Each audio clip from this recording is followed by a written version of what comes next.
Harvard, one of the most prestigious universities in the world.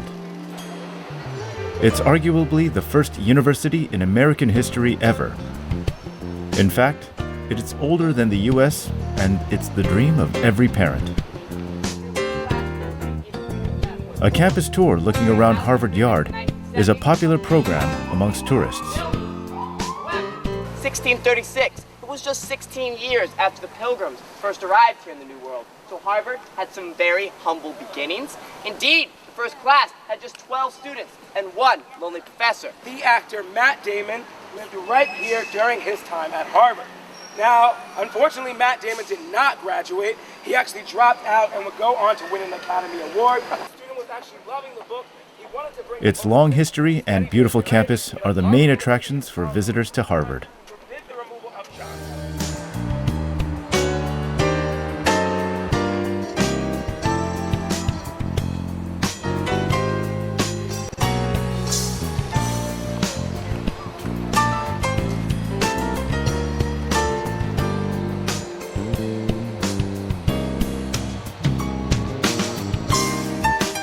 The tour ends in front of a statue of John Harvard, the symbol of Harvard. Here, the guide reveals some surprising facts. John Harvard statue cast in 1884 by Daniel Chester French. It is the third most photographed statue in the country, but we are a campus, we do know this better as a statue of 3 lives. John Harvard, founder, 1638. Harvard was founded in 1636 by the Massachusetts Bay Colony, 1638. It was the year that John Harvard became the namesake and benefactor, not the founder. And the last lie is staring you right in the face. That's not John Harvard! Yes, the model of the statue is not, in fact, John Harvard. He was a benefactor, not the founder. And the year written on the statue is wrong as well. Now, what does it say about the school if the symbol of Harvard, standing in the heart of the campus, is full of lies?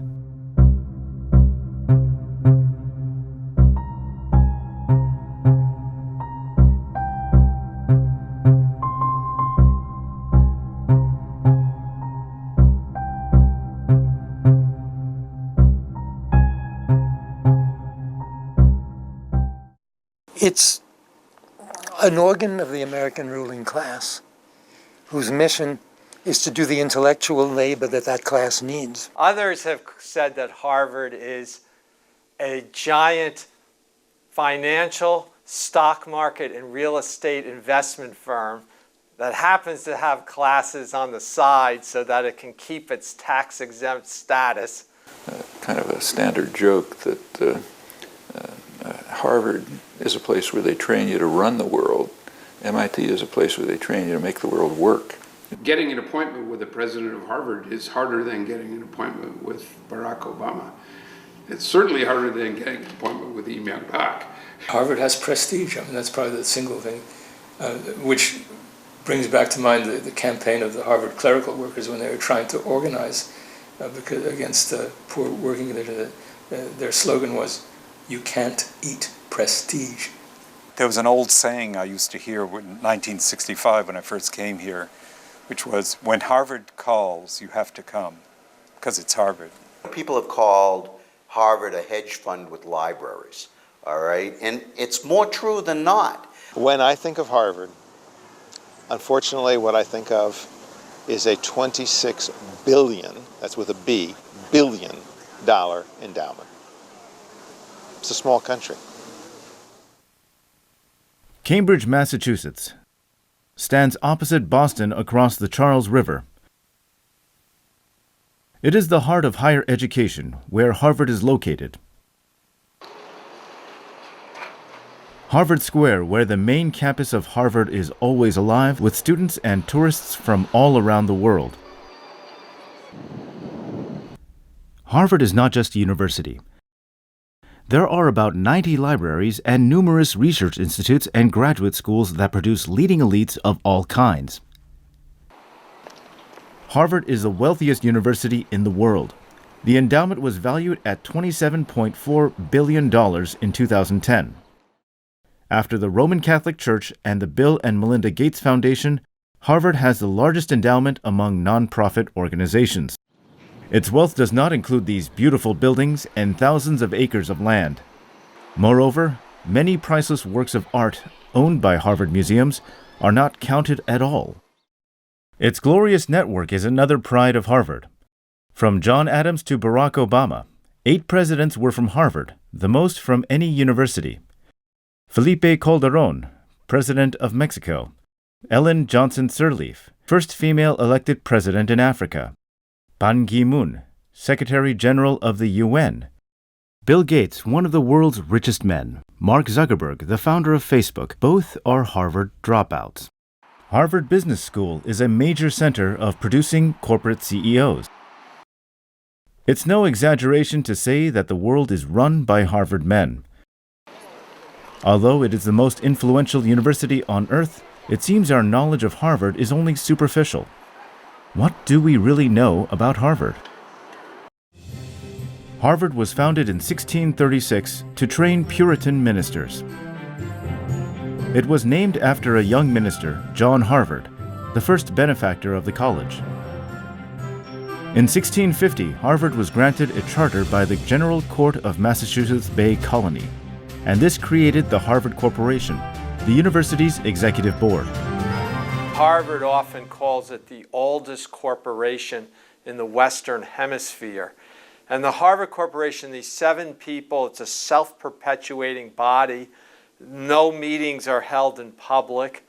They pick their own successors. And up until the 1980s, it was always white males. But from the standpoint of the public and democracy, they make very, very important decisions for this university. Members of the Harvard Corporation have been members of the U.S. corporate elite. Robert Rubin, a powerful member of the Harvard Corporation, was Goldman Sachs CEO, Secretary of the Treasury during the Clinton administration, and Director and Senior Counselor of Citigroup. In December 2010, Harvard announced surprising news that after 360 years, it was expanding corporation members from 7 to 13. Part of the Harvard Corporation's mission, I think, is to see that Harvard continues on in its traditions, that it continues to be a service station for the ruling class and very much insulated from public opinion. Henry Rosofsky, who was a dean at Harvard, did a book called The University, an Owner's Manual, and he openly bragged that democracy doesn't make everything better. And Harvard and the Harvard Corporation, in his mind, was proof of that. Between the 18th and 19th century, Harvard became as modern as today's universities. Harvard has always stepped together with America's destiny. Always there has been between America and Harvard a harmony of interests. Every venture of Harvard has been a response to national interest or national need. Harvard became a college because America needed a college. Harvard is what it is today because America wants and needs what Harvard is.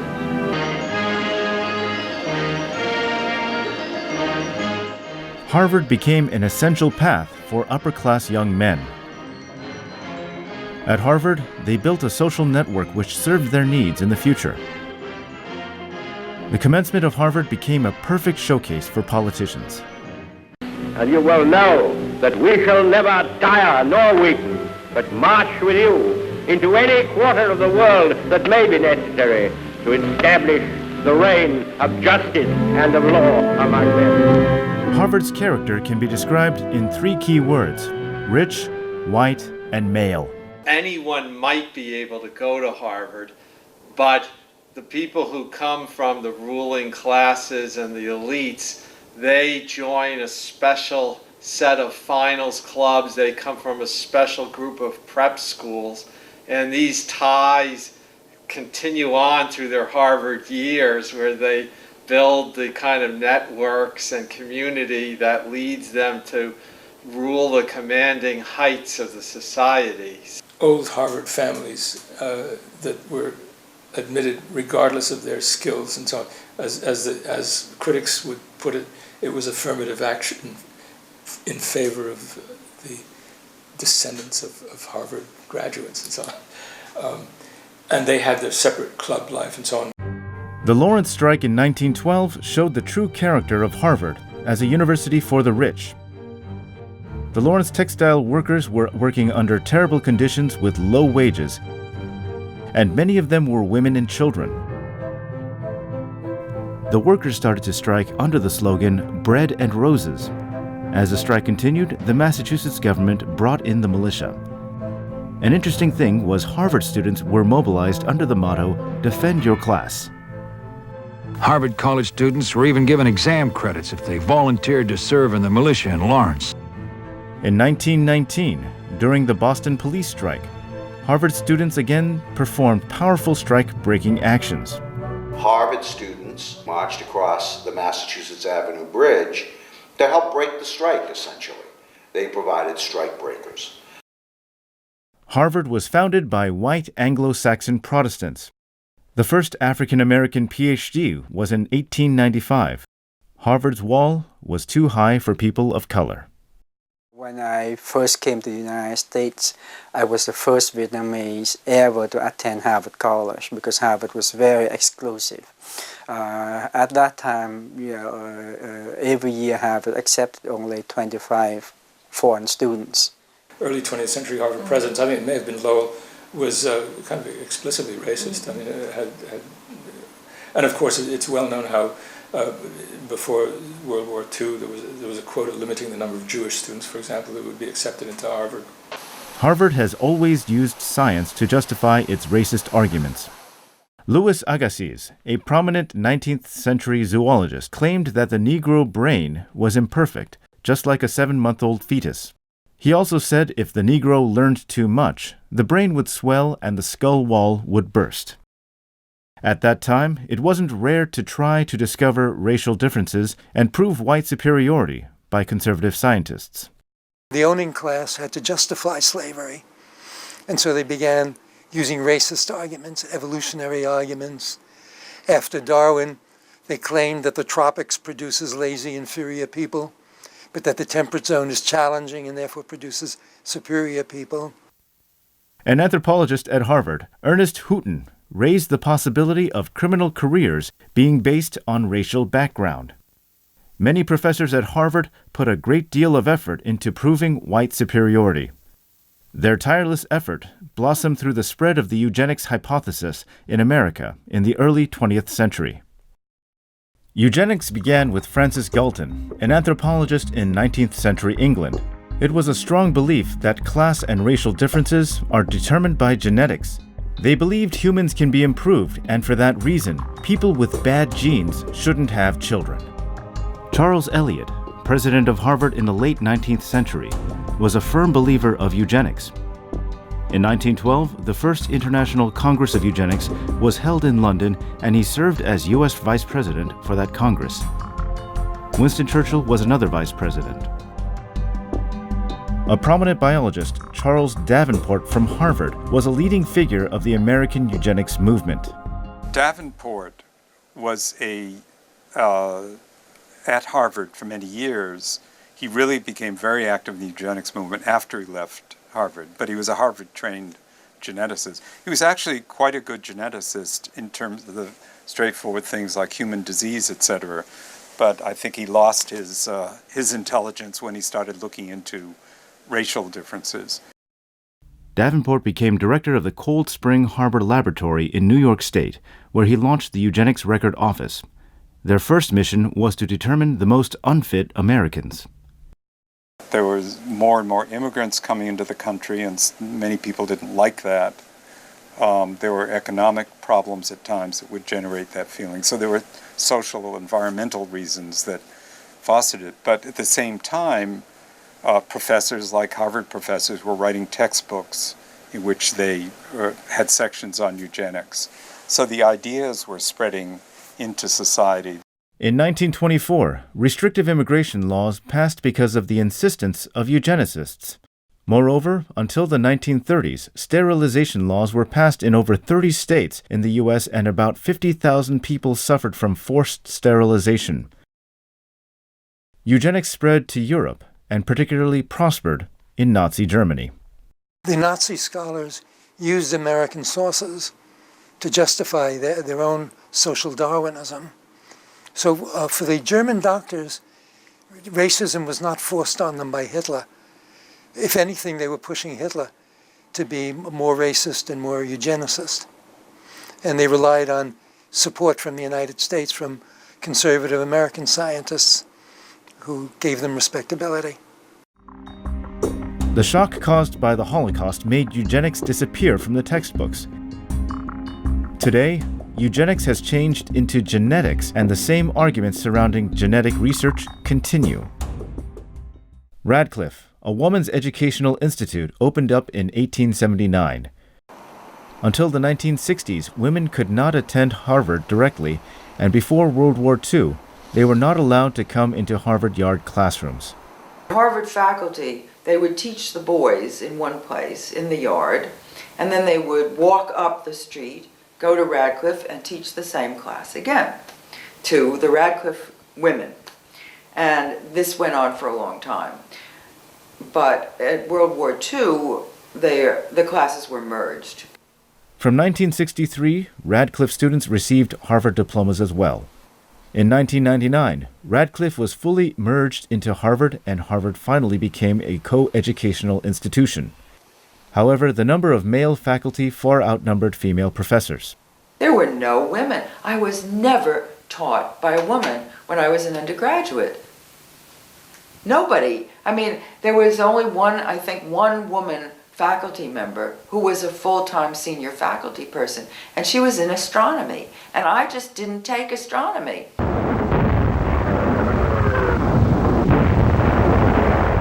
World War II was a major turning point, opening up Harvard's exclusive entrance policy. 2 world wars put the U.S. at the center of the world, and this change made an impact on all American universities.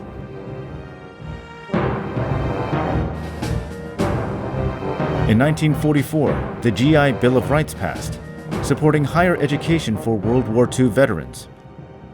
Many of these veterans crowded into universities, causing their rapid growth.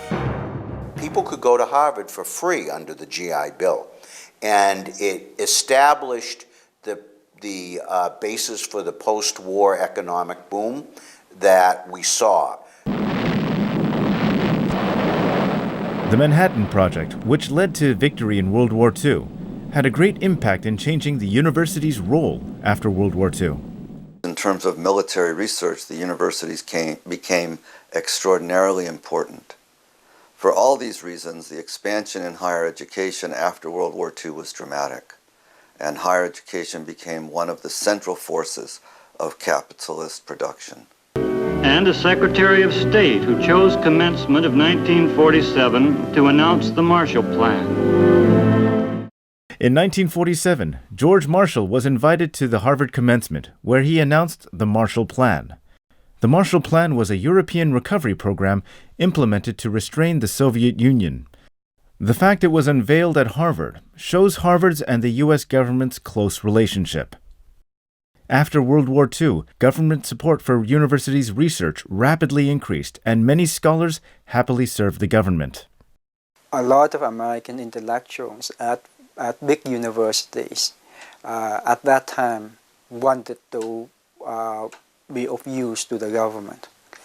They wanted to be advisors of different kind, whatever. That was their dream. So, you know, even if for a year or two, after they come back, they would have a lot of status. But even those who were not directly advising, their scholarship, their writing, was mostly to support state ideology, state policies. Competition between the U.S. and Soviets to develop advanced weapons resulted in the rapid growth of universities. The tension from the Cold War had a deep impact on society.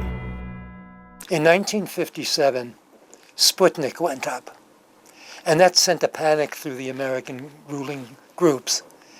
At that point, they decided that we have to develop science. They also realized that soft sciences could be used in a military way.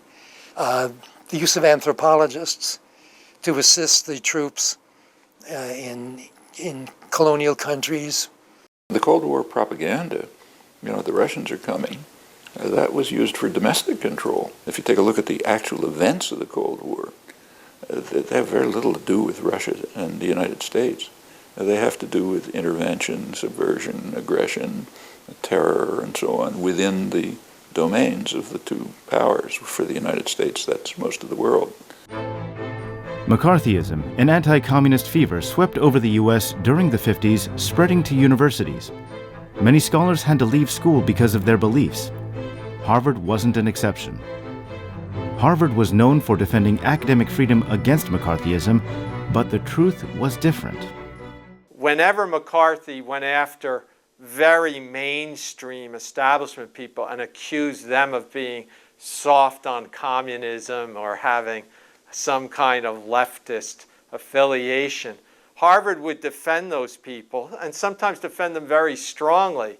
But the reality was people who were actually socialists or leftist people at Harvard, Harvard often fed them to the wolves. Harvard cooperated with the FBI. Harvard got rid of people. They were persecuting their own faculty who were communists. One of them I know personally was a psychologist, Leo Kamen, who was an assistant professor and was let go because he was, I'm not sure he was a communist, but he was a leftist of some sort. There was fear in the country. I'm not sure what was driving them, whether it was political beliefs of the president or leaders of the university. The Cold War positioned universities within the structures of U.S. imperialism, and Harvard was in the center of that system. MIT's Center for International Studies. Though it is based at MIT, many Harvard men were involved in the founding of this center. In the early 50s, MIT was involved in a secret project named Troy, some of which still remains classified. This project resulted in establishing CIS, funded by the CIA. There was a center here, still is, Center for International Studies, and a political science department, which were openly funded by the CIA. Nothing secret about it. They were openly funded into the early 1960s. By the time the student movement got started, this had to be made more clandestine. Ithiel de Sola Pool, who in the file cabinets in his office had interrogation records of captured Viet Cong suspects, and he used these to analyze enemy motivations. Again, this is applied research oriented to torture and to killing other human beings, not to pure research. Harvard Center for International Affairs. The CFIA was once called CIA at Harvard. Opened in 1958, the CFIA played a large role in drafting American foreign policy. Harvard Dean McGeorge Bundy played a major role in founding the CFIA. Harvard political scientists Samuel Huntington and Henry Kissinger were also deeply involved. They always stress the F because they want to make sure that people do not think they are the CIA. Henry Kissinger used to be the director of it years ago. Understanding these institutes' roles is the key to understanding the university's role during the Cold War. First of all, personnel, significant all the way, all administrations. I mean, the whole political class comes from the elite universities. I mean, Harvard, Yale, Princeton, it's basically a couple of others, but that's basically it, MIT. So partly personnel, but I think primarily ideology. You had to construct a doctrinal system which inculcates young people with the doctrines that undergird the Cold War imperial system. Many scholars who work for the government justified their actions in the name of academic freedom. The purpose of academic freedom was to protect the dissident voices, not to protect the corporate, church, government, military leaders so that they could use the resources of the universities for evil purposes. And so, my fellow Americans, ask not what your country can do for you, ask what you can do for your country. John F. Kennedy, one of the greatest figures to emerge from Harvard, invited many Harvard men to his administration. In the Kennedy years, when there was very close connections between Washington and MIT Harvard, there was an airline out of business, Eastern Airlines, gone now, but it used to have a shuttle that went from Boston to Washington and back, and on the morning shuttle you'd see a lot of Harvard and MIT faculty going down, and the evening shuttle they'd come back very proud of the fact that they had lunch with Jackie and or advised Jack. Kennedy is still remembered as one of the greatest presidents in American history. His tragic death supported the creation of this myth. Kennedy administration, for example, is called left liberal, and it was very closely interconnected with Harvard and MIT. But they were one of the most vicious imperial eras in American history. That's where the Vietnam War took off. The war began actually in 1962 overtly when Kennedy sent the U.S. Air Force to bomb South Vietnam. Kennedy approved the use of a chemical agent known as Agent Orange. It took the lives of many Vietnamese civilians, and many still suffer from its side effects. His chemical warfare program killed many more people than Saddam Hussein's. His so-called Agent Orange, such a nice phrase for such a deadly program, is the worst chemical warfare program in the history of humanity. It's a myth that has been built up that Kennedy was a man of peace. He almost brought the world to nuclear disaster with the Cuban Missile Crisis.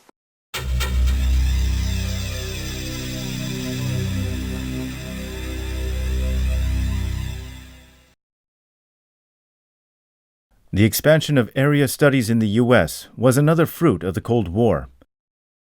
After World War II, the field of international studies increased rapidly. The expansion of area studies was based on the political needs of the U.S. government.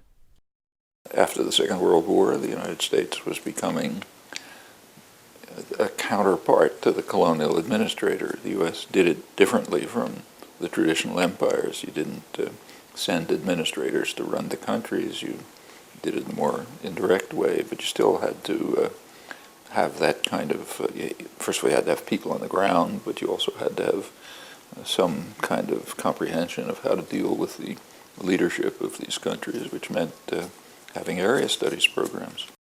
The people who worked for enlarging area studies were OSS agents, the predecessor of the CIA. The prominent Harvard historian William Langer was one key figure. Langer was the head of the OSS Research and Analysis Branch during World War II. After the war, he had a major role in converting the OSS into the CIA. In 1948, the Russian Research Center was founded at Harvard. It was a fruitful collaboration between the intelligence agencies and Harvard, funded by the Carnegie Corporation. After reorganizing the CIA's research division, Langer became the director there in 1954. Langer also helped to start Middle Eastern studies at Harvard. Professor Rushauer was the head of the OSS, the Office for Strategic Service in Japan. Professor John King Fairbank was head of the OSS in China. And they together started Asian studies here in these countries. The main source of recruitment for the CIA is American universities and specifically area studies places. So that it's, as the research arm of the university, its high technology was used to create weapons. So the social science arm of the universities became part of the CIA. The Rockefeller, Carnegie, and Ford Foundations also played an important role by funding large sums of money for area studies. At first, the Rockefeller and Carnegie Foundations took a dominant role, and after the 50s, the Ford Foundation also contributed significant amounts of money. McGeorge Bundy, Dean of the Faculty at Harvard, became the Ford Foundation's director and played a crucial role in expanding area studies. Bundy was the national security advisor to President Kennedy and left a powerful legacy in American foreign policy making. He was an important member of the Council on Foreign Relations as well. What exactly is the CFR? CFR, the Council on Foreign Relations, is a U.S. foreign policy think tank. Founded in 1921, the CFR has been very influential in American foreign relations. Though it is a non-governmental organization, its impact on U.S. government foreign policy is undeniable and incredible. Some people have called the Council on Foreign Relations, it's been called the real State Department, because many times John McCloy and others, he was the High Commissioner to Germany after World War II, said whenever we needed a man, he said, we would look down the rolls of the Council on Foreign Relations to pick people. The early CFR members have been the most global wing of the capitalist establishment, such as banks, oil companies, and corporate law firms. Developing the Marshall Plan, IMF, World Bank, and UN, the CFR group had a central role in creating a new world order for U.S. capitalism. During the Second World War, the top-level planners, Roosevelt's planners, State Department planners, the Council on Foreign Relations, which is the leading kind of extra-official center of foreign affairs concerns, elite center, they met, they had extensive meetings. It's called the War Peace Studies Group. And they lived 1939 to 1945, and they developed plans for a post-war world order in which the United States would dominate. They developed what they called a grand area. The grand area included, of course, the Western Hemisphere, which was taken for granted. It included all of East Asia, and it included the former British Empire. That includes, crucially, the Middle East. Harvard men played a central role in the founding and expansion of the CFR. Harvard's historian Archibald Coolidge was the first editor of Foreign Affairs. Edwin Gay, the first dean of the Harvard Business School, suggested the idea of foreign affairs. In many ways, they said, we will be the successor to the British Empire. That is our natural right. They studied a lot of the classics at Harvard where they learned about Greece and Rome. And sometimes they said the British are like Athens and Greece, and we are like Rome, and we will be the Roman Empire to follow them next. In 1973, David Rockefeller, the chair of CFR, formed the Trilateral Commission. Heir to the Rockefeller family oil fortune and a graduate of Harvard, David Rockefeller has been heavily influential in American foreign policy. The Trilateral Commission coordinated policies between elites in North America, Europe, and Japan, later widened to the whole Pacific Rim. Initially, each region had 60 representatives, comprised of politicians, business leaders, bankers, and academics. Trilateralists became a major force in the Carter administration. The Trilateral Commission ended up getting many of the positions in the first Carter administration, in the Carter administration, when Jimmy Carter came to power. Carter was selected as a member, and you kind of had a rift in the elite towards the end of the Carter years, where even David Rockefeller was very unhappy the way the Shah of Iran was treated. He felt Carter was talking too much about human rights. Another elite organization Harvard men were involved in was CPD, the Committee on the Present Danger. The first CPD was in 1950, convened by Harvard Cold War policymakers Paul Nietzsche and James Conant, the president of Harvard at that time. The second CPD was organized in 1976 by Paul Nietzsche, Harvard historian Richard Pipes, and others. The CPD became a main force of the Reagan administration. They insisted on the need for a massive arms buildup, the end of detente, and the escalation of U.S. intervention against communism. Richard Pipes wrote a piece in the late 1980s denying that Gorbachev was bringing true change to the Soviet Union, that he said it was a ruse designed to trick the West into believing that the Soviets had changed so we would be weakened and we would stop spending so much money on the military, which he thought was the right way to go. The CFR, Trilateral Commission, and the CPD may have different names, but the same Harvard men comprise these foreign policy pressure groups. I have a dream that one day on the red hills of Georgia, sons of former slaves and the sons of former slave owners will they be able to sit down together at the table of brotherhood. Free at last, free at last. Thank God Almighty, we are free at last. Beginning in the 1950s, the civil rights movement brought huge changes to America in the 1960s. The impact of that civil rights movement was very, very important. And you can't stop after, you can't say it's time for the movement to stop. No, that's the big problem we experience. People have recognized that the civil rights movement had a tremendous impact on higher education in the United States and on education in general. The momentum of the civil rights movement continued in an anti-war movement. Professors and students started organizing teach-ins and traveled to many campuses.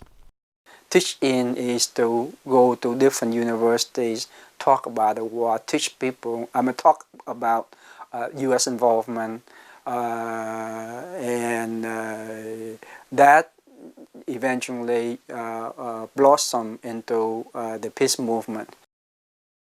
SDS, Students for a Democratic Society, led anti-war demonstrations. Many intellectuals and students were against universities' roles in conspiring in the Vietnam War. Many of the professors at Harvard were advisors to the White House, to the Defense Department, to the State Department.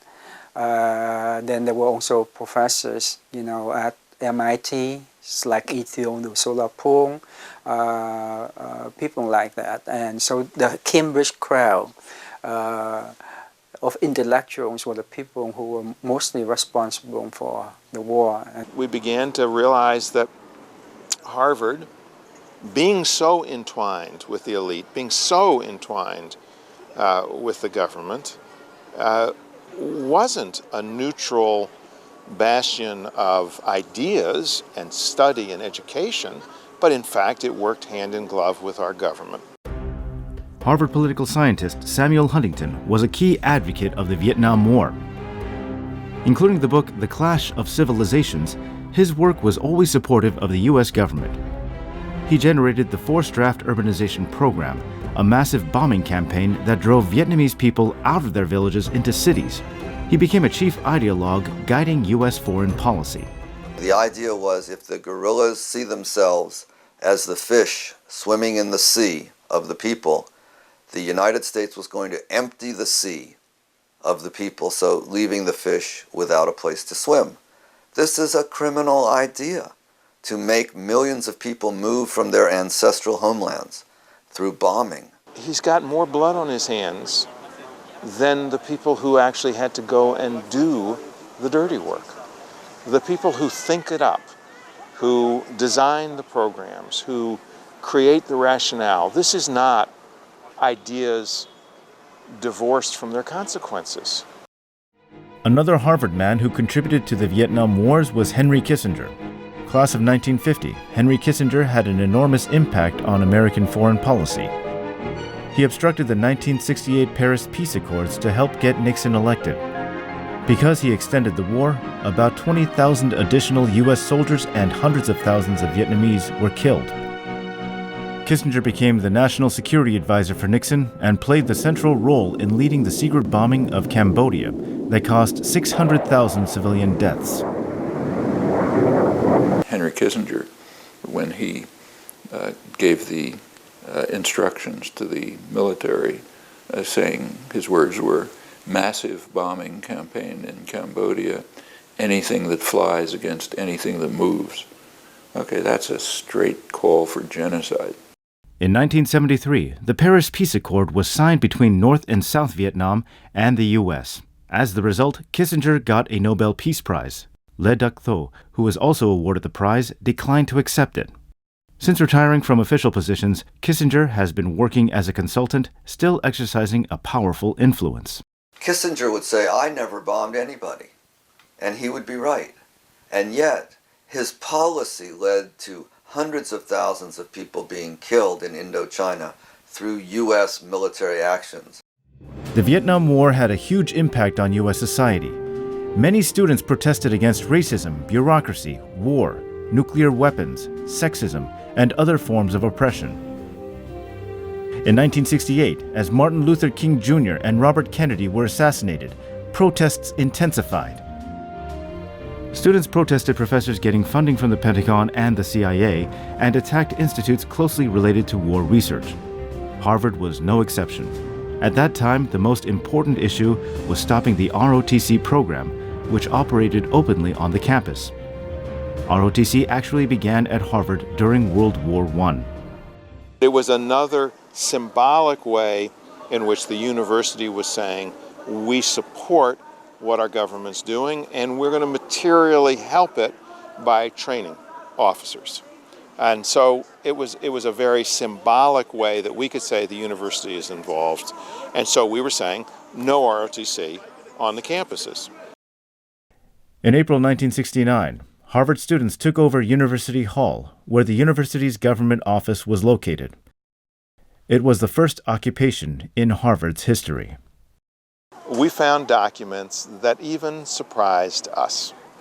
It turns out that all the time that they were denying it, the government, the university administration, was actively pursuing CIA funding for its professors, its departments, and its programs. According to the documents students uncovered, Harvard had been funded by all sorts of agencies, including the Army, the Navy, and the Air Force. Harvard was a hotbed of CIA secret research, as the university became an attached lab executing the research the U.S. government needed. Harvard rushed to bring police onto the campus to drive out students, and the police used ruthless violence against non-violent students. The police were furious. They're throwing people down the stairs, and they're dragging people, and they're wailing people. So in a very real way, in that moment, all that we've been talking about with the war, with the violence of the elite, with the hidden violence, with the hypocrisy, crystal clear to thousands of students. The brutal violence resulted in the first strike in Harvard history. Protests were diffused all around the country. There are no American combat troops in Cambodia. There are no American combat advisors in Cambodia. There will be no American combat troops or advisors in Cambodia. In 1970, protests peaked as Nixon invaded Cambodia. In May 4th, 4 college students were shot to death by the National Guard at Kent State University. 10 days later, 2 students were killed at Jackson State University as well. Furious protests erupted around the country. However, the ruthless shootings brought shock and fear. The shootings had a chilling effect on many activists who dropped out, moved to the countryside, and on others made them very desperate, going underground to work against the government. All of this meant the space of popular engagement was shrinking, so the movement gradually dissipated as the war wound down. At this time, the Trilateral Commission published The Crisis of Democracy, a report concerned with excessive democracy. The activism of the 60s caused great concern among elite circles. It was too democratic. There were policies undertaken to overcome this freedom that was so threatening. Just all kinds. One very straightforward one was just raising tuition. If you look back at that time, tuition was sort of within reach. Now, if you go to even a state college, you come out with a tremendous debt burden. Okay, that's a control system. In fact, from the late 1960s to early 70s, the funding from government to universities decreased. The Harvard graduate students' strike in 1972 was a significant event that happened as a result of these changes. Because of budget cuts by government and corporate foundations, Harvard cut scholarships which were salaries to graduate students. Harvard decided, as this was its management style, that its least well-paid employees would take a cut in salary. Now, the way they did this was to cut a tuition waiver. it was $1,000. Now, and we were only getting paid, those of us who were getting paid most, were only getting paid $3,200. Graduate students immediately formed a union demanding policy change. As the negotiation wasn't making any progress, they decided to take a one-day strike on March 28, 1972. At that time, graduate students taught a considerable number of classes. The strike had a huge impact. Graduate students were actually teaching was 1,700 fifths. 1,700 fifths translates into 340 full-time faculty salaries. In other words, if they did not have teaching fellows teaching the undergraduates, they would have had to hire 340 more full-time faculty at real salaries. With Professor John Dunlop and 6 representatives of graduate students, Harvard formed a committee, but after a year they couldn't reach any agreement. The graduate students had to work on their dissertation and leave soon afterwards, so forming a committee was just a clever way to destroy the union. During this time, a very important change occurred in the U.S. Neoliberal policies were implemented in American society. In 1974, Friedrich Hayek, a free market capitalist. 2 years later, Milton Friedman, another free market advocate, received Nobel Prizes in economics. Both justified neoliberal policy and had great impact on American society. In 1974, Harvard established HMC, the Harvard Management Company, to invest their endowment and begin global property management. In the 70s, a lot of interesting innovation and transformation occurred in the way that money was managed in general, and specifically how institutional investors tried to manage their assets. For a lot of universities, particularly larger ones with large endowments like Harvard, they turned to professional management of the assets. After the crisis of the Vietnam War, Harvard found a breakthrough in neoliberalism. Changes caused by the anti-war movement were extraordinary. ROTC disappeared on the campus, and admissions policies became more flexible for women and people of color. Another important change under neoliberalism was decentralization. It is a very decentralized place. The Harvard saying is every tub on its own bottom, which means every program is supposed to run itself and finance itself. One of the demands of the student strike of 1970 was that the universities stop doing war research. MIT divested itself of the instrumentation laboratories, but they just renamed it the Draper Labs and moved to a brand new corporate building down the street. Harvard, in its decentralization program, made the central administration appear to have no accountability for its CIA research that Samuel Huntington and others were involved in, and other kinds of research. They moved to a neoliberal corporate-style management, which in effect led to a lack of accountability on the part of the central administration. In 1985, Harvard's professor Nadav Safran's secret affair with the CIA was revealed. As the director of Harvard's Center for Middle Eastern Studies, Safran secretly received $45,700 from the CIA for a conference. He also received more than $100,000 for his book about Saudi Arabia. His secret contract with the CIA specified that the agency had the right to review and approve his book before publication. Harvard said that they had no knowledge of the affair, and Dr. Safran defended himself, claiming he was an independent scholar. To me, that was not surprising, but what was surprising was the blatant way that he defended this thing, and how Harvard, was not embarrassed enough to kick him out right away. Because they said things like, freedom of academic freedom and things like that. Today, Harvard faithfully accomplishes the U.S. government's agenda, and at the same time is globally influential around the world. Harvard's Kennedy School is a good example of the continuing companionship of Harvard and the U.S. government. The Secretary General of the UN, the President of the World Bank, and various countries' presidents and the head of administrations are from the Kennedy School. In the past, such avenues to the top were controlled indirectly through area studies, but now direct management by the Kennedy School has replaced them. Democrats and Republicans, the same imperialist warmongers, committing genocide around the world in their wars and occupation. Yep, the bill is not for the poor, it's for the rich. Remember that. Obama's put the bill out. A panel of White House spokespersons from the Clinton, Bush, and Obama administrations. So Obama I thought it was a good chance to come out here and point out that all three presidents are pursuing the same policies. From Clinton to Obama, 3 spokespersons are sitting together at the Kennedy School Forum. As you see, many prominent former and president cabinets passed through the Kennedy School.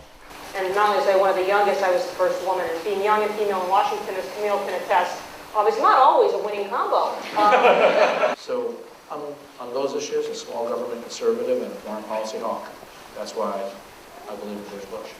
The Daily Show, Colbert, and those types of shows are influencing the way young people get information.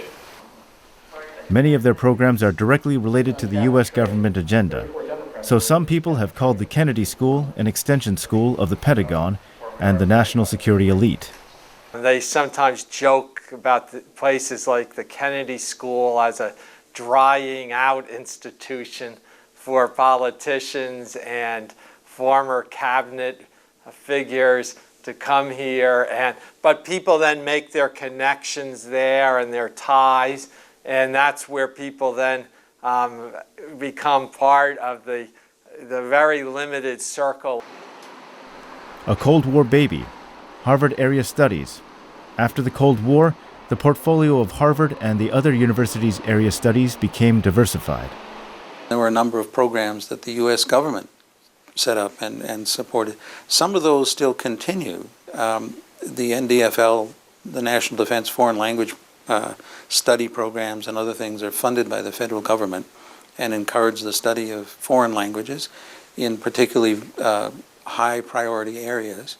But I think also over the years the funding and the support for these programs has spread out much more than just government. Today, Harvard Area Studies plays a great role creating a global community centered on Harvard. Various countries' elites network through Harvard Area Studies. Korea is not an exception. If you look at something like the sociology department or the Kuksahakwa at Seoul National University, they are numerically dominated by people who have been to Harvard under the Harvard Yenching Institute's programs. In some fields, such as Korean history, the Harvard Yenching Library is a very valuable resource. Harvard's Korea Institute opened in 1981. Including hot political issues related to South and North Korea, it holds various events and research studies. With Harvard's Yenching Institute, the Korea Institute became a wing connecting Korea and U.S. elite networks. What I'd like to do then is sort of say a little bit about what the Shijo was historically. Shijo is a 3-line Korean poetic form, often exploring bucolic, metaphysical, and cosmological themes.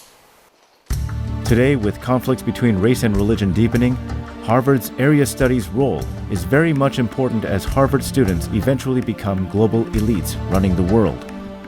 Students at Harvard who are going to have real impact in the world after they graduate, and if they go out there without understanding of the world at large and of other people, other cultures, other forms of artistic expression, and also other ways of doing business, other ways of running a government, if they don't have some really strong understanding of that, then they're not going to be as effective in the world at large once they are out in it.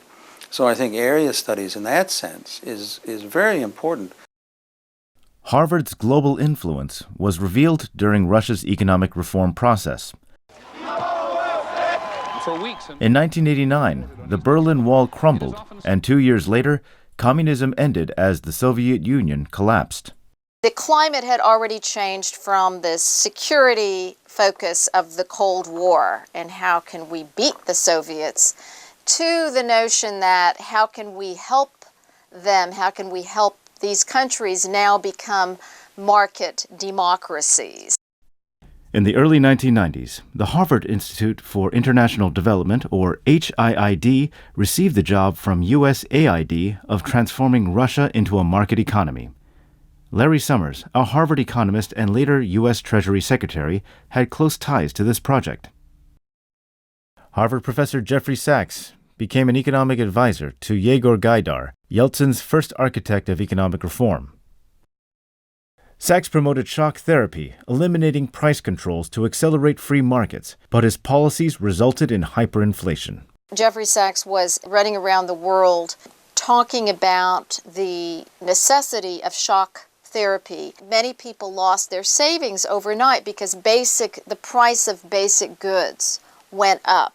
And how do you deal with that? Well, you have to survive, and so people lost their savings. So the result in that context was the impoverishment of the population. From 1992 to 1996, HIID was awarded $57.7 million. Anatoly Chubais, the chief architect of Russia's economic reform, was the Russian partner working with HIID. Chubais became chairman of the Russian Privatization Center, or RPC, set up with the HIID. RPC was funded by USAID and also received hundreds of millions of dollars from the US, the European Union, Japan, the World Bank, and others. It can't be determined where the money went. Basically, every major donor in the international financial institutions were involved in funding the Russian Privatization Center, and it was run by Harvard Chubais Group.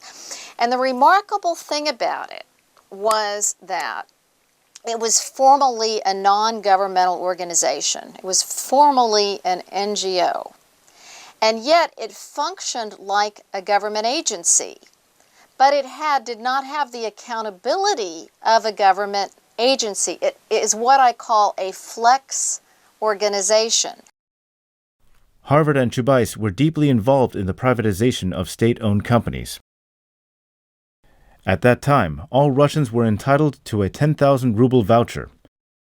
People could buy company shares with the voucher, but because of inflation, only few people were able to do it. With deep corruption and widespread injustice, Russian privatization created a new Russian oligarchy.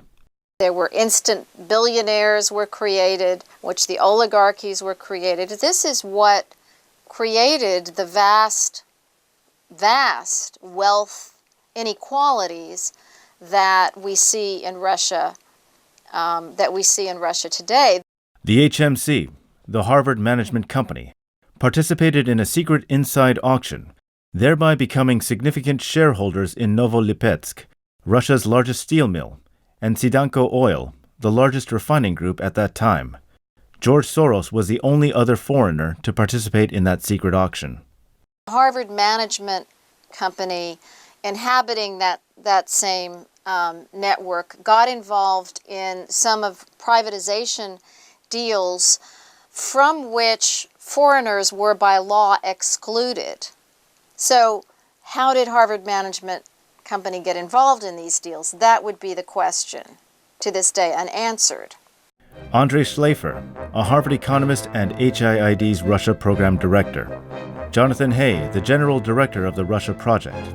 They engaged in prohibited investments and businesses. They also used their position and influence to help their wives' and partners' businesses. Harvard's magical connections made it all possible. Larry Summers was, I think, the most important connection, but there were others as well. And I think also that people had stars in their eyes when it came to Harvard.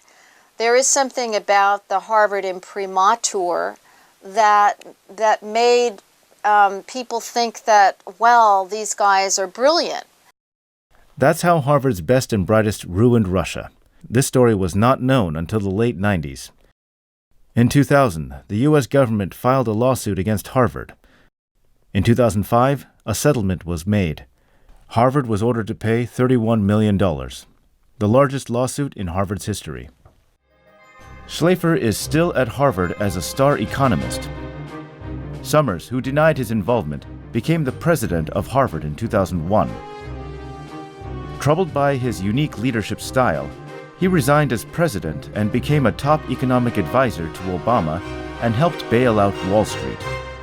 It's been presented as just a few bad apples. It's not presented as an institutional failure. It's never been presented as something that we should look at. We, the United States government, we, Harvard University, we, the board of directors of Harvard. No. This is Harvard. Its network and influence are so powerful that it can overturn a country's direction and refuse to take responsibility for the results of its bad policies.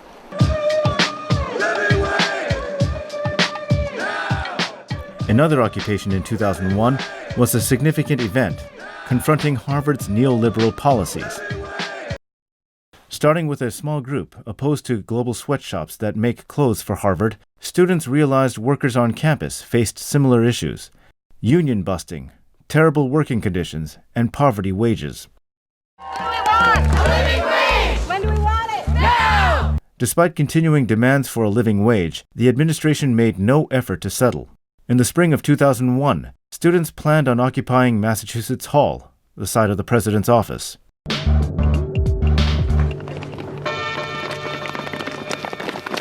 When we initially started to plan this sit-in, we thought maybe we'd be inside the building for a few hours and then we'd be arrested. And it would all be very quick, but at least it would draw attention to this problem. But given the history of student protests at Harvard, the university decided instead that they would just ignore us and say, oh, it's just free speech, it's no problem.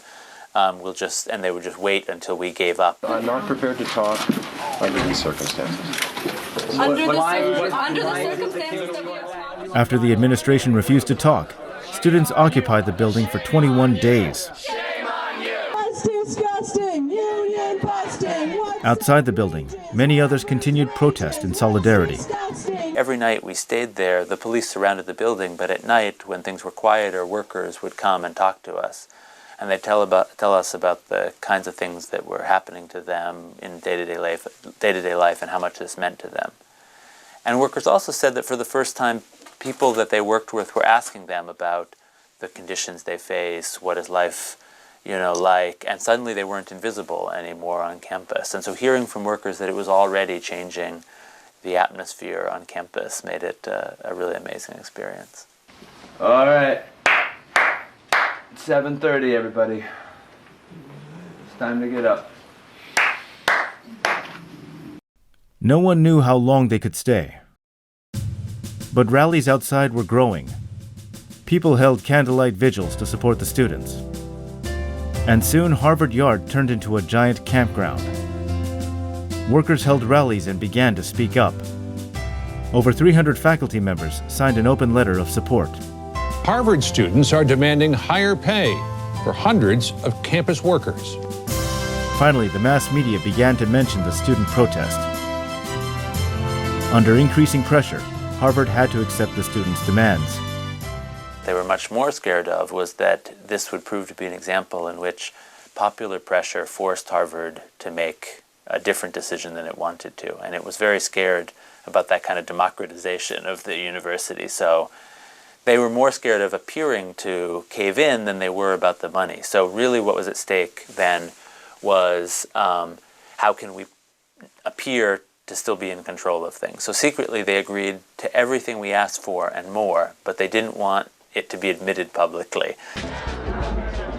Students and the school administration here have reached some kind of agreement, but until they post their positions on their websites, no one is going to leave that building behind me. It's up here. It's up, you guys. It's up.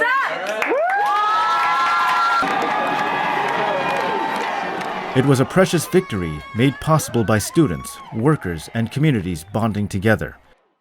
Most importantly, the occupation brought attention to how the richest university in the world exploits workers under a neoliberal policy. But the students' occupation couldn't stop Harvard's neoliberal policies and its after effects. In the 1970s, Harvard had already brought Wall Street fund managers into HMC, pursuing risk investment. David Swenson at Yale was the first one to set up an endowment investment model. Following Yale, Harvard diversified their investment from hedge funds to gas, oil, real estate, timberland, and other sectors. Over 20 years, Harvard's endowment doubled and tripled every year. When the dot-com boom busted and that bubble popped in the beginning of this last decade, endowments like Harvard and Yale, precisely because they had diversified away from the US capital markets, they did very well during the tech bubble. Harvard's fund managers had received tens of millions of dollars of special bonuses, which resulted in a serious wage imbalance among faculty members. Other colleges and universities that had emphasized the stability of their endowments rushed to follow Harvard and Yale's successful investment strategy. Suddenly you had all kinds of smaller institutions crowding into timberland, crowding into property, crowding into commodities, gas and oil, using hedging strategies, using private equity, trying to make venture capital investments. Colleges' tax-exempt status give their endowments a special advantage.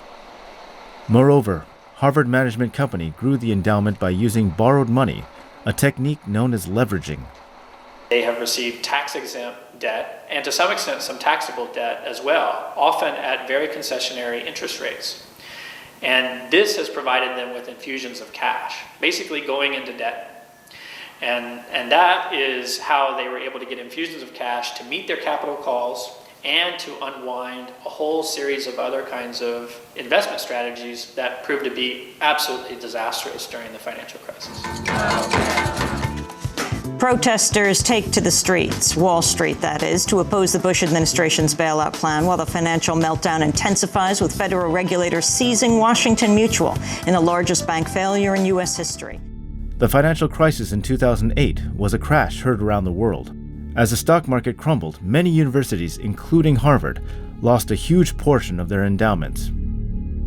A report published in 2010 pointed out that Harvard and other universities' risk investment was one of the major factors causing the 2008 financial crisis. Everything was going down after the collapse of Lehman Brothers, and suddenly they saw their values, the values of their endowment, declining rapidly. They looked around and they tried to sell whatever they could. Word on the street was that Harvard was selling its private equity interests in the secondary market. Then suddenly you see a rush of institutional investors and other endowments, Stanford, Duke, Columbia, large institutional investors like pension funds, all crowding into this relatively small secondary market trying to sell their private equity interests. And when you've got so much sudden supply coming to the market and very little demand, the floor just went out on this market. Harvard lost $12 billion from the market crash. The loss from the real estate market was especially severe. The Wall Street Journal reported that Harvard lost more than 50% in 2009 in its real estate portfolio. Harvard's endowment loss resulted in the forced retirement and layoffs of over 1,000 workers who had nothing to do with these risky investments. The president of Harvard just received a 6% raise for essentially getting rid of 1,000 people, all right, through forced retirement, through layoffs, 1,000 people, some of them with 25 and 30 years of loyal service to the university, were shown the door. And there's something not right about that. That is a scandal. Another impact from the endowment loss was Harvard's Allston campus expansion plan. In the 90s, Harvard planned an expansion across the river from the Cambridge campus in the Allston and Brighton neighborhoods of Boston. Through a disguised corporation, Harvard began to buy land and buildings in the neighborhood. Now, a significant amount of land and buildings in Allston and Brighton are owned by Harvard. Harvard rushed to kick out many businesses in Allston and Brighton. Many people lost their jobs at the same time as these buildings lay vacant for several years. In 2007, Harvard began the first ambitious Allston project on Western Avenue, building a massive science complex with a $1 billion budget. But in 2009, Harvard declared a halt to all construction because of its losses from the financial crisis. Every day, Allston residents have to watch the humongous wall across the heart of their neighborhood. Harvard promised year after year was, again, new parks, new jobs, new construction, better transportation, new places to shop, new places to eat, all sorts of great improvements to this neighborhood. And what we're seeing now is a lot of empty buildings, and Harvard seems to have other priorities. And if you have 8-acre holes sitting in the middle of the neighborhood surrounded by fences, that's going to be a sign of a neighborhood that's really stuck and going nowhere. In 3 years, we estimated that the loss in projected wages would be $270 million, and the loss of economic opportunities in the community would be $860 million. So you're talking about $1 billion of harm that Harvard just inflicted on the Allston-Brighton community in the city of Boston. That's outrageous. The Harvard-Allston Task Force is an important gathering place for Allston residents to get updates from Harvard. Since the construction stopped, people have been very concerned about its future plans. Today, Harvard is focused on 2 new projects launched by the business school. 2 separate amendment processes for these 2 different projects, and I'll explain why. Harvard has argued to us that the Innovation Center is something they'd really like to get up and running quickly. Many people were upset since there was no mention of the science complex. How long has this task force been going on? That this format has been in existence. I don't go to any community meetings like this.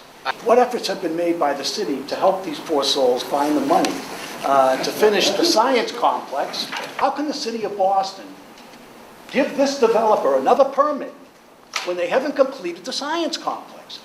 Look, we get your frustration and anger over the hole in the ground. Believe me, none of us imagined that we would be in this situation a few years ago. So don't think that that's not understood. Harvard could move forward,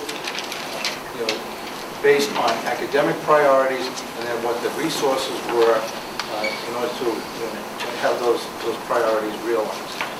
Harvard Business School is here. I really would like to ask the question for the company, what are you guys teaching over there?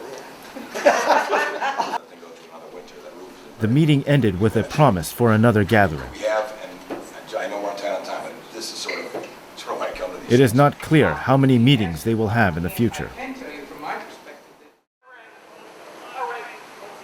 Harvard Social Studies 50th Anniversary Celebration. Harvard, Harvard, shame on you! Harvard, Harvard, shame on you! People were denouncing Martin Peretz, who was to be honored by Harvard. Martin Peretz is a former lecturer at Harvard and the editor of The New Republic, a very right-wing magazine. A while ago, he posted a provocative article.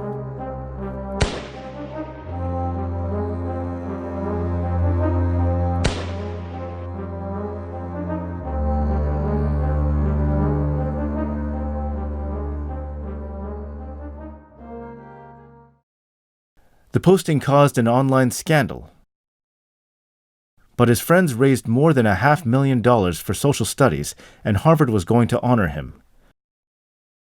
Harvard, Harvard, shame on you! Honoring the racist fool!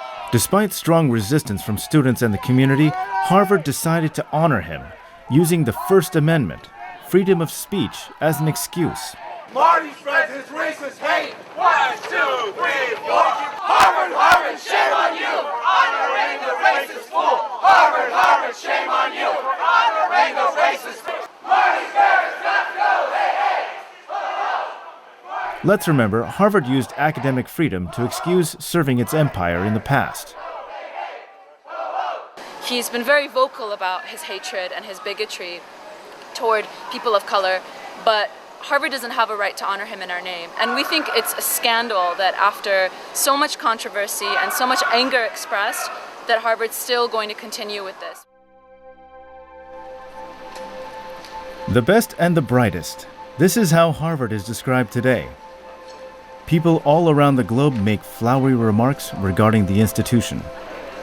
But looking back at Harvard's history makes us wonder about the real purpose of education.